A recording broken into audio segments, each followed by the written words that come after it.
Hey SnapFlash viewers, big news out of Gaborone. Botswana has just unveiled a massive $29 billion development plan aimed at rebooting the economy, creating jobs, and cutting its heavy dependence on diamonds. But can this plan finally deliver what past ones haven't? Let's break it down. The government says it's the people's plan, but with unemployment sitting at 27.6% and nearly 40% among youth, many are asking, will this be a turning point or just another promise on paper? Before we get into the details, don't forget to like, subscribe, and hit that notification bell so you never miss a SnapFlash update. Minister for State President Moeti Mawasa presented the 12th National Development Plan, or NDP-12, to Parliament, outlining government priorities for 2025 to 2030. The 5-year plan, worth 388 billion pula, focuses on 9 key sectors: mining and energy, agriculture, manufacturing, tourism, financial services, digitalisation, healthcare, education, social protection. The plan also introduces new reforms, including asset securitization to unlock cash from state-owned properties, and a move to insource some public services after years of outsourcing problems. Mawasa didn't mince words about Botswana's biggest problem: jobs. He said the plan aims to tackle unemployment head-on by promoting youth entrepreneurship, reforming education, and expanding value-added industries to move beyond raw diamond exports. Botswana today, realities and possibilities. Madam Speaker, this chapter gives an honest picture of where we stand. Our economy is still too reliant on diamonds and remains vulnerable to global shocks. Diversification has been slower than it should have been. That is why NDP-12 puts private sector-led growth at the center of our strategy, with a focus on the following: expanding export-oriented value-added production, growing transformative sectors like energy, manufacturing, and digital services, removing unnecessary regulatory barriers, and supporting youth entrepreneurship and the informal sector. Our approach is simple. Government should not crowd out opportunity, but enable and unlock it. We need to enable and unlock opportunities. Madam Speaker, unemployment is the most urgent issue before us. At 27.6% overall and 38.2% among the youth, it demands immediate, bold action.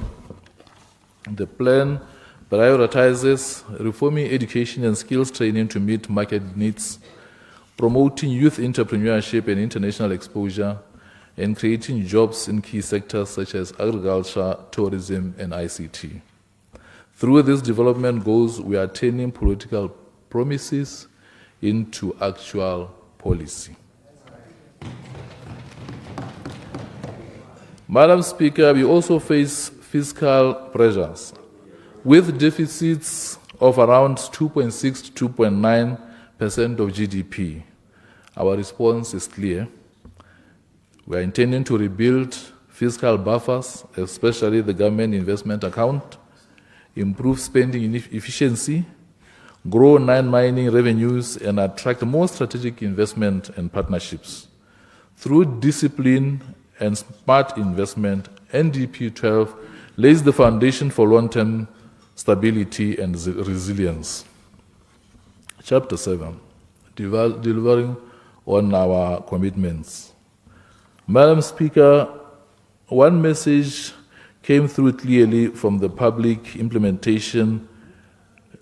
One message came through from the public that implementation has been a weak point in the past. We cannot repeat that mistake. The chapter sets out the strengthened implementation, monitoring, and evaluation framework. Every ministry, every program, every table must be tracked and accounted for. We are changing the culture of the public service from one focused on process to one focused on results. This is not just an administrative reform. It is a political shift. It reflects this government's resolve to govern with discipline, urgency, and visible impact. I must highlight, Madam Speaker, that the government is intentional about addressing failures of the past administration, experienced in implementation, monitoring, and evaluation. We intend to transform mechanisms, frameworks, structures, processes, and systems that have prevented achievement of results. Over the past 3 development plans under the last government, the country encountered significant challenges in relation to poor execution of national development plans, especially regarding policies, strategies, programs, and projects. Some of the challenges identified include, amongst others, poor project implementation and service delivery, lack of quality data for evidence-based decision-making, lower levels of performance across all sectors, insufficient resourcing, both human and financial, to enable operationalization of performance and M&E across sectors. Madam Speaker, the overall government performance in 2025 remains at 53%, indicating no improvement and highlighting inadequate delivery of policies, strategies, programs, and projects. The lack of timely and adequate and accurate data continues to be a persistent challenge that affects performance monitoring. During the 2024-25 financial year, only 12 out of 74 adopted KPIs had timely data available. Besides the lack of timely data, there is no historical data for setting deadlines.